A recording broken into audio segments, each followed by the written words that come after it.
Hello, class. This is Demetrius Wilson again, and we're now on chapter 13 in small business and entrepreneurship. We'll go over some of the general concepts. I'll tell you right now, one of the main concepts that I'll kind of just be hampering on over and over again during this lecture. And for the most part, that's what a lot of the questions for the quiz for this chapter will be, is on time management. And that's something that's very, very important in business and your personal life. Anything that you do, you have to manage your time. And some of the tips in here are applicable to business, but they're also applicable just to your normal everyday life. And they're things that are very, very helpful, very applicable to everything that we do, not just yourself, myself as well. Anytime that I, read a chapter or, go to, talk about a topic or create a lecture, I always find myself learning something and learning something more. Even if something that I've read 10 times, I learn something new every time. And I also see things that I do wrong myself. And a lot of times that, there are things that we're looking at that I'll look at and I'll see that I'm doing wrong in my personal life and also in my business life. A lot of times, people will not kind of take the information that they are, lecturing about or reading about and take it and apply it to themselves. But I try to, try my best to, because you can learn a lot if you just kind of open your ears and eyes, even if it's something that you're teaching or relaying to someone else. It can be very, very helpful. So just kind of getting into it, open any basic management textbook, and there will always be a discussion about the importance for an organization to be both effective and efficient, right? So you want to get from point A to point B, or make a certain amount of money, or make a certain amount of sales, or do this, right? But you also want to do that efficiently, right? If you make $1 million, but you spent $2 million, you're not being efficient, right? You're at a loss. So you have to learn how to be effective and efficient all at the same time. It's kind of like when people talk about quality versus quantity, right? Well, let's say, hey, I want a lot of the quantity, right? That's what a manager or boss that's really pushing revenue will say that they're looking for. And these are fundamental concepts. Organization demonstrates effectiveness, right, when it achieves the outcomes that it wishes to produce, right? So you're effective if you get the outcome that you want, right? If I want to go to the store and then I go to the store, right, I've achieved the outcome that I'm looking for. Now, efficiency is the capacity of an organization, institution, or business to produce the desired results with the minimum expenditure of energy, time, money, personnel, material, etc. Right, and so that's where where the rubber meets the road. It's like, hey, I got there, I was effective, but did I hire too many people and burn through our budget? Right, so you have to be efficient in what you're doing as well. When we talk about strategy, definitely something that's going to be on the quiz. Is the art of making use of time and space. And in the book, it talks about being less concerned about the latter than the former, right? So I mean, you're not really concerned about space, because space we can recover, but lost time you can't, right? That's one thing you definitely cannot recover. That time. It's interesting. I mean, it's a movie called Time. I think that's the title of it. But Justin Timberlake was in it. Great acting job, by the way. And it talked about the fact that people were trading in the currency of time, and had these numbers like on the inside of their forearm, and you can give them your amount away to others as well. Like people were gambling with it in poker games and things of that nature, and it was just interesting that when it all really does come down to it, I can guarantee you this: when all of us leave here, that time becomes also important. It's not money, it's not fame, it's not anything else, but that time is very, very important. And in business and in life, time is extremely important. So throughout the chapter, the focus will be on the simple fact that one of the great enemies in life, right, particularly in the business person's life, is existence of an acceptance of waste, right? How much time are you spending wasting time? One of the resources that we can least afford to waste is obviously time. In many ways, time is the most precious of all resources, and other resources can be purchased or acquired, but time cannot, except for in that movie. Once lost, time can never be recaptured. It's a resource. It should be of particular importance for a small business owner. If someone's serious about maximizing the use of time, they should consider two venues. One, you want to use a time management system, and then two, you want to avoid what are referred to as time wasters, right? Or time sucks. Some people are time sucks, right? I'm sure some of you guys have friends or relatives that just suck all the time out of what you're doing, and you're like, hey man, I have things to do. But you have to figure out who and what those time wasters are, right? And maybe it's not them. Maybe it's something that you're doing. Maybe time wasters is that you have a hobby that's maybe a little counterproductive. You have to think about what those time wasters are. So time management involves working on the right things, right? And remember, it's the right things, and that's effectiveness, and doing them the best way, and that's the efficiency part of it. So right things is effectiveness, and doing them the best way is efficiency. They define the first generation time management system as being composed of essentially a list of tasks that must be done, right? So you've got your to-do list. Everybody got your, smartphone. You can, put in your phone these days. I was big and still am big on to-do lists. A lot of us like to do it on post-it notes and just scratch things out. But that's your first generation time management system. It's just a list of things that have to be done. A second generation time management system ties deadlines to those tasks, right? So I need to do ABC, but I have to have that done by this time and date, right? You want to tie some times, to those deadlines.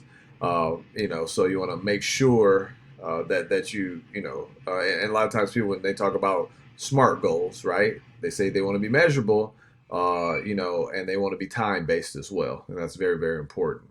Then a third generation time management system incorporates task prioritization, right? So you always have to prioritize, what's most important and where you rank that on the list. I'll never forget, there was a guy and he was a manager, and a lady said, hey, I just don't know what to do. I've got all these 10 things that I need to complete. And, I want you to, she's asking her manager, I want you to prioritize these things for me.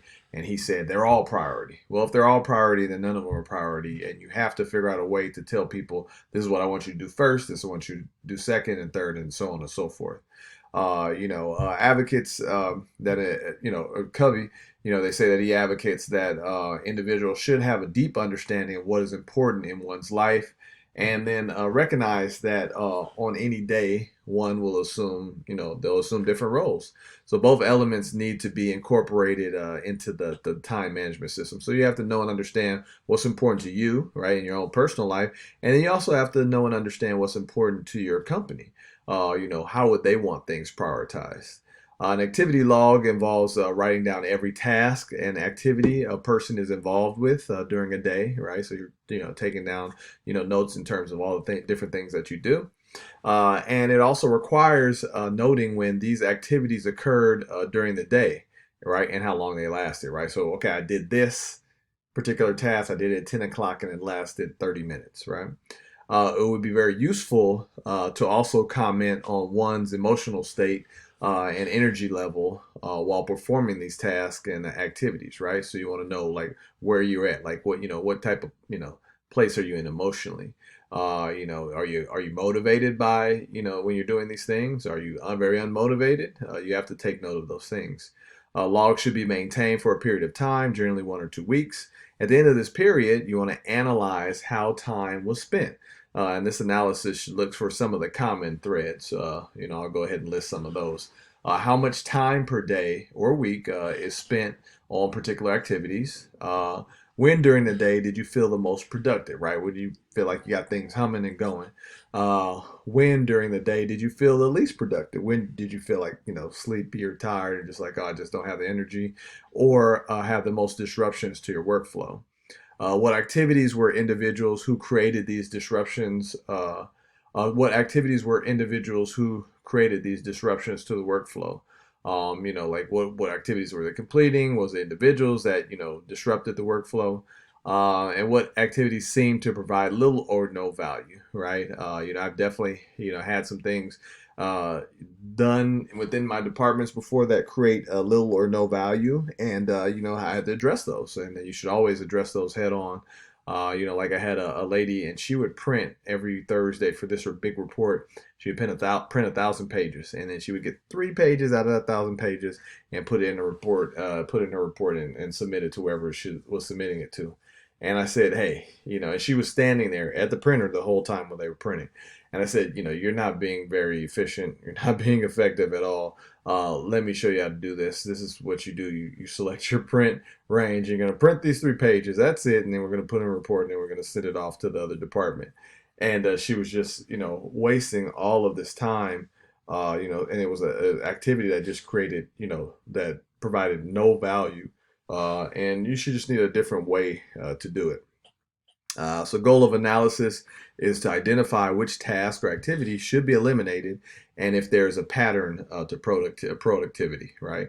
So are there things that I should get out of my day? Like, hey, Carl, I can't go to coffee with you at 7-Eleven. We walk to 7-Eleven every day. I'm gonna have to cut that out, right? And is there a pattern? Is it that if I take lunch at 1 o'clock instead of 12 o'clock, am I, powering through and doing great things from 12 to 1? Right? Or am I just so out of it from 12 to 1 that I definitely need to take my lunch a little bit earlier? And so these are some do's and don'ts of time management that I want you guys to kind of pay attention to, utilizing your own life, personal life, business life. All three of the videos I think this week are on time management. So I'm really trying to hammer this home because it is, one of the things that we all have to continuously work on. I have to continuously work on it all the time. Whether it be for classes or whether it be for my day job, I have to really focus on, making sure that I've got this part right. Um, so make sure that you learn to chunk. Chunking is a process by which similar activities are grouped into common blocks of time. As an example, one might schedule several activities associated with the financial operations of a business, such as paying bills, tallying receipts, and so forth, together during a specific time period, right? So you want to chunk these things together and handle them there. And more than likely, if I'm doing A, B, and C, and they're related, more than likely some of the things I need for A are relative to C and also to B as well. You want to make sure that you learn to delegate, and all of us, in management, sometimes, run into that problem. And sometimes you're just like, oh, you know what, you can't do it. I've just got to do it myself. But you really do have to learn to delegate. And if you want to move on and move up to another position, you have to learn how to replace yourself as well. A common complaint leveled at entrepreneurs and small business owners is the propensity to be involved in every aspect of the business. The effective use of one's time will involve recognizing that one person cannot do everything. They definitely cannot. It is important to learn how to delegate a particular task or to subordinates. And the challenge is to properly supervise the subordinates so that task can be carried out as desired. You also want to make sure that you learn to say no. It is often said that the most important word for a manager to learn is the word no. Time management involves discipline, and it means that at times we must stop activities that would become time robbers, right? Or time sucks, like I talked about, whether it be people or activities. What about, a colleague who drifts into your workspace and asks, do you have a few minutes? When we know that this colleague will be talking more about his or her personal life than work-related activities, then we must have the courage to say, sorry, but I do not have the time. In periods of time pressure, we must find strength to forego some of the activities, such as going out to lunch to, the latest and greatest restaurant. Learn not to procrastinate. This always comes up. My mother said, "Do not procrastination and do not procrastinate. Procrastination is the thief of time." For many of us, this is a great challenge. Is for myself as well. Is best dealt with maintaining a clear focus on the required tasks. Like clearly focus on what do we need to do. This is why a to-do list of tasks tied with prioritization is so important. Right? I have a to-do list, and they are prioritized from 1 to 10. One way to deal with procrastination is to concentrate on one task and staying with that task until it is actually complete. You want to learn to manage email, and I still haven't learned that as of yet. I've tried a lot of different things, but maybe it's just the amount of emails that I receive.